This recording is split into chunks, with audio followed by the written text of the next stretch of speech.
नमस्कार। आज हम बात करेंगे यहाँ पे गति के प्रथम समीकरण की कौन सी विधि से? कलन विधि से। ये दो विधि होती है, एक कलन विधि होती है और दूसरी आपकी ग्राफीय विधि होती है। उनके वीडियोस भी आपको मिल जाएंगे, आप उनमें देख लीजिएगा। ठीक है, सबसे पहले आज हम प्रथम समीकरण की बात करते हैं।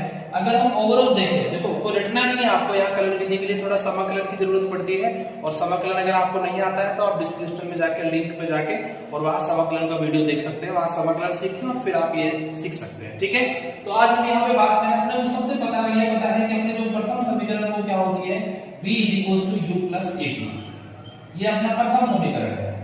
अब यहाँ से मैं क्यों सिखा रहा हूँ ये तो आपको याद होगी और नहीं भी है तो आप इसको देख लेना। v = u + at। जब इसमें जो v होता है वो वेग होता है और ये भी वेग होता है, ये त्वरण होता है और यहाँ पे ये t जो होता है इसको समय बोलते हैं। तो अब इन तीनों में कोई एक सूत्र बन रहा होगा आपका, मैंने सूत्र पढ़ाया आपको कि त्वरण बराबर क्या होता है, वेग बटा समय। तो मैं यहाँ क्या लिखूंगा, त्वरण बराबर वेग बटा समय। आई थिंक ये सब आप जानते हैं क्या होता है, त्वरण बराबर वेग बटा समय। अब यहाँ पे हम इसको थोड़ा सा इंस्टेंटेनियस वैल्यू लिखना चाहें, मतलब तात्क्षणिक में लिखना चाहें तो a बराबर क्या लिख सकते हैं, dv/dt लिख सकते हैं ना। a का सूत्र क्या हो गया, a बराबर dv/dt।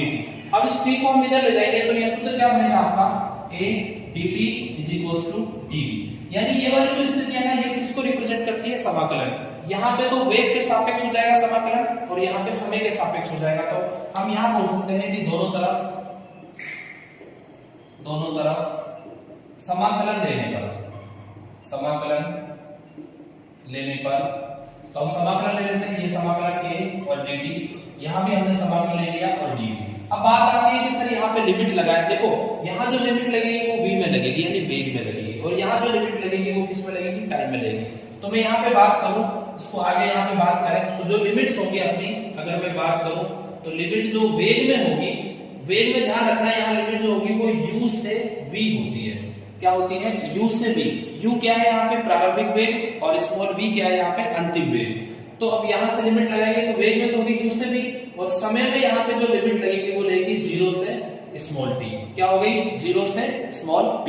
अब यहाँ पे हम बात करते हैं तो इसमें अप्लाई करते हैं तो क्या हो जाएगा, अगर t है तो लिमिट लग जाएगी 0 से t और क्या लिख देंगे, a dt यहाँ पे आपका u से v हो जाएगा और यहाँ पे dv। अब देखो यहाँ तो कुछ है नहीं, यहाँ पे a है, a t के साथ मैच नहीं होता, इसलिए इसको कांस्टेंट मान के बाहर निकाल देंगे।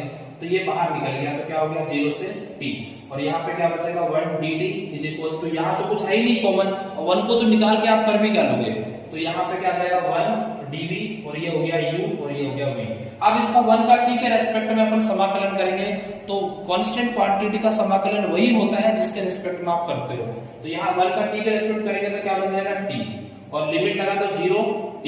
ये लोअर लिमिट होती है, इसका अपर लिमिट बोलते हैं। यहाँ पे आपका आ गया स्मॉल a यहाँ 1 का v के साथ करेंगे तो v, ये आपकी लोअर लिमिट हो गई और ये अपर लिमिट हो गई। अब इसको अपन थोड़ा सोल्व करते हैं यहाँ पे, तो देखना ध्यान से, यहाँ से देखें अपन इसको।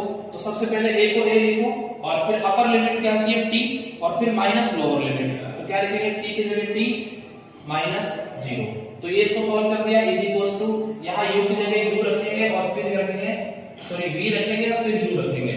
तो ये अपन ने upper limit minus lower limit, upper limit minus lower limit, इसको सॉल्व करें तो ये हो गया आपका 80 और ये हो गया आपका v u। अगर इसको u को इधर ले जाए तो हो जाएगा 80 + u = v।